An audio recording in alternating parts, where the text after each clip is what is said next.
Ischemic stroke depends on how severe. The severe ischemic stroke also can be life dangerous. Hemorrhagic stroke, the dangerous thing is aneurysm. If it bleeds, it can be very big and can be very dangerous. So there's no such thing as ischemic stroke is less dangerous than hemorrhagic stroke. The correct question is, if you have a small stroke, a small area or part of your brain is affected, and if it's a small ischemic stroke, then it will be less life-threatening. Jadi ini dokter ada pertanyaan ya. Jadi pertanyaan adalah lebih bahaya mana antara stroke tersumbat dan stroke pendarahan. Dokter Tang menjelaskan sebenarnya kita nggak bisa ngomong lebih bahaya mana antara tersumbat dan pendarahan. Dua-duanya sama-sama berbahaya.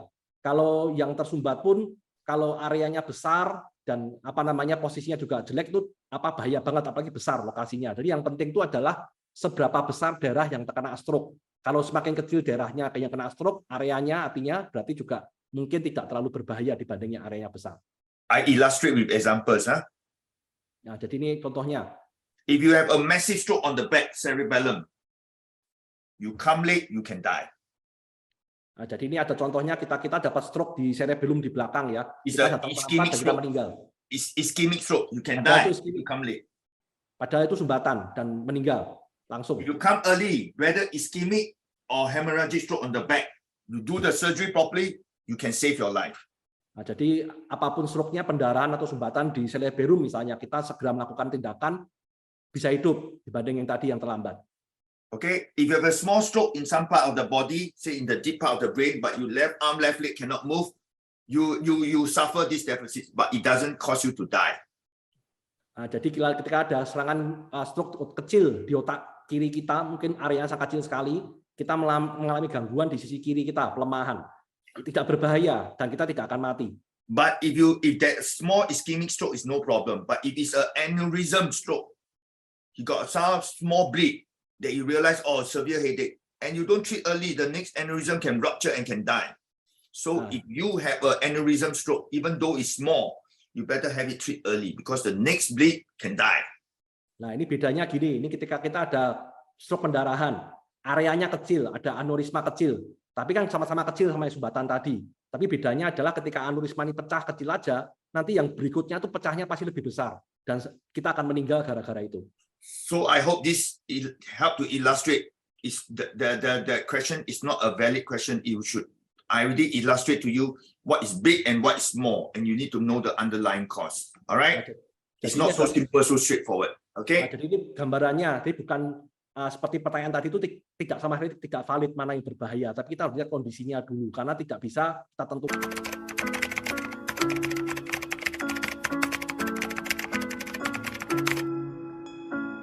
Yes, he can. The reason is this. I can't answer your question well is because I do not know what is the cause of the stroke. But as you grow older, you can get another stroke, maybe unrelated to the first or maybe related to the first. For example, if an old man, if you are young, 15 years later, your blood vessels no good, you still can get stroke from perdarahan stroke. First one maybe ischemic stroke, next one is perdarahan stroke. Jadi ini ada pertanyaan bagus sekali ya. Jadi apakah seseorang yang pernah terkena stroke akan terkena stroke kemudian? Ya, jadi jawabannya Dr. Tang ya. Ya, jadi ilustrasinya seperti ini. Ketika satu orang terkena stroke sekarang, mungkin dia berapa waktu kemudian atau berapa tahun kemudian akan terkena stroke lagi, walaupun ketika yang stroke pertamanya ini pengobatannya sudah benar. Ya, kenapa? Karena mungkin sebabnya terkena stroke yang kedua ini tidak berhubungan dengan stroke yang pertama. Bisa jadi yang pertama itu kena sumbatan, yang kedua juga bisa jadi pendarahan. Jadi tidak ada hubungannya sama sekali. Jadi depend on the case. Oke, selanjutnya. I give you one example. Gimana? Ada contoh? There's a middle-aged doctor. He has ischemic stroke. So he put on blood thinner, all right? But subsequently, he's so caught up in his work. I think darah tinggi, very, very stressed. When you have an ischemic stroke, you are taking Plavix, blood thinner. It's correct treatment. But his second stroke is perdarahan stroke. And he died. Ya, It's very unfortunate. Ya, ada contoh dari Dr. Tang ya, ada seorang kawan dia, seorang dokter ya, yang dulu kena serangan stroke karena sumbatan. dan diobati oleh dokter yang waktu itu yang mengobati beliau dengan blood thinning atau obat pengencer. Kita dikonsumsi memang betul, itu obat yang paling tepat untuk stroke sumbatan. Tapi ketika umurnya bertambah tua dan kerjanya terlalu stres, darah tingginya naik dan lain sebagainya, terjadi stroke yang kedua yaitu pendarahan karena mengonsumsi obat-obatan pengencer. Dan ketika stroke kedua ini terjadi, beliaunya meninggal. Jadi ini memang sesuatu yang tidak bisa kita prediksi.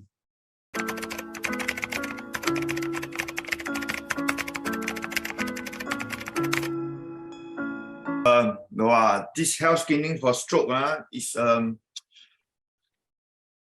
you need to know whether is it primary stroke prevention or secondary stroke prevention. If person didn't have a stroke, they usually do a standard blood test. They don't scan the brain. If you have a stroke before, then it's secondary stroke prevention. Then you may have to do more tests than this. You understand? Okay. There are two types in medical terms: primary stroke prevention, secondary stroke prevention.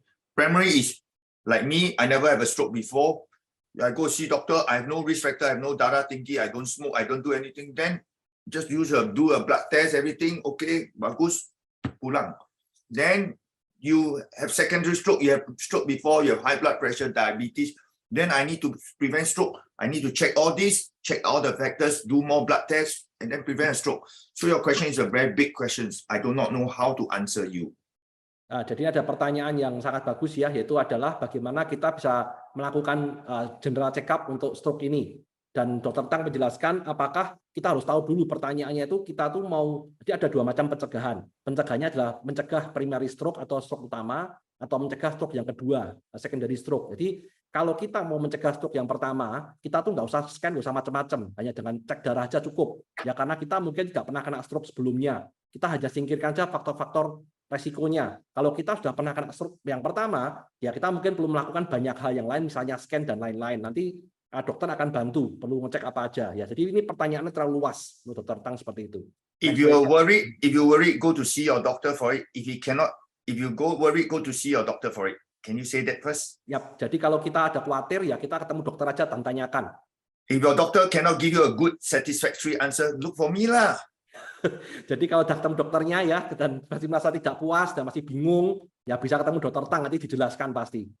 Ya karena tiap orang berbeda. Oke.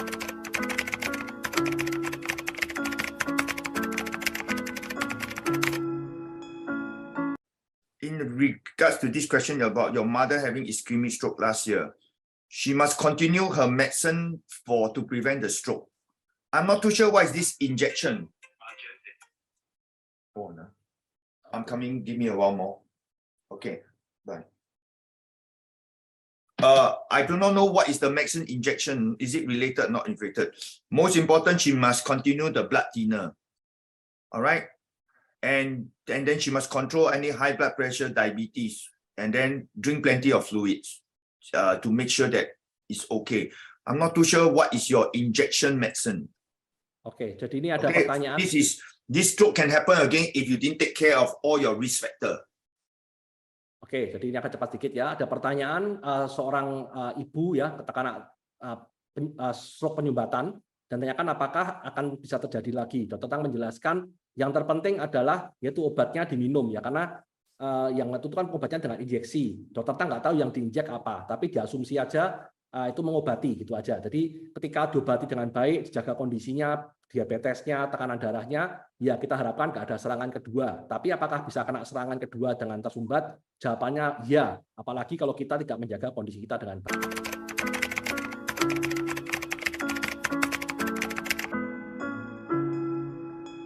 Ini kita bisa melakukan scan dan hasil scan-nya bagus, tapi tidak menjamin 5 tahun kemudian hasil scan-nya akan sama. Dan yang bagusnya satu hal, ketika orang tua kita atau saudara kita meninggal gara-gara aneurisma, kita mungkin tidak akan kena aneurisma karena aneurisma ini kecil kemungkinan untuk diturunkan. Pertanyaan selanjutnya. Okay, so for the lady just now with the aneurysm, if she's worried, then she better see a doctor for it. Okay, but it cannot promise her next time doesn't have, right? Okay, now is this next question. Okay, sorry, you interpret. Oke, jadi kalau wanita yang ditanya masih khawatir bisa segera ketemu dokter, tapi bukan artinya ketika diperiksa baik-baik saja 5 tahun kemudian hasilnya bakal sama. Oke, next question. When a person suffers from ischemic stroke and doesn't get it treated correctly initially, can the patient do something to help improve their condition? Of course you can. I taught you so many things.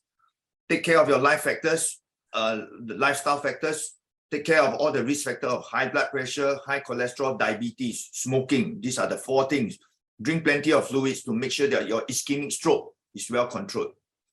Doc, maybe the question is, maybe I try to explain to you in English also. Sorry. The question maybe more is, if for example, he got a stroke and he cannot move the hand or he cannot move the leg.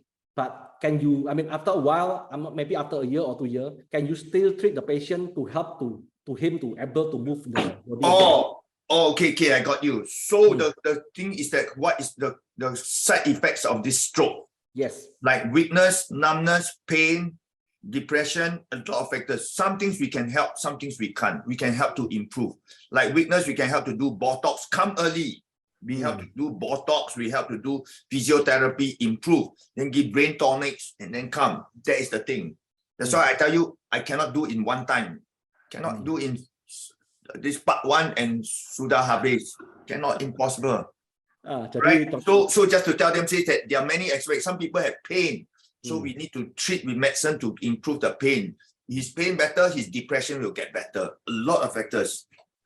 Oke, jadi ini di pertanyaan, apakah ketika kita kena serangan stroke dan kita seperti terdapat side effect-nya seperti kita nggak bisa gerakin tangan atau kaki, bisakah kita lakukan penyembuhan mungkin setahun atau 2 tahun kemudian setelah kejadian stroke itu? Dr. Tang menjelaskan yang terpenting kita harus menjaga keadaan kita, diabetes, BP kita baik dulu. Nah, selanjutnya kalau kalau kita datang lebih cepat, mungkin dokter bisa melakukan tindakan botok dan lain-lain. Ya, bisa kita lakukan nutrisi ke otak atau brain tonic dan lain-lain. Tapi yang pasti adalah ketika kita ada sakit, ya pain di badan kita obatin painnya dulu. Itu akan membantu menurunkan banyak depresi kita atau tekanan pikiran kita.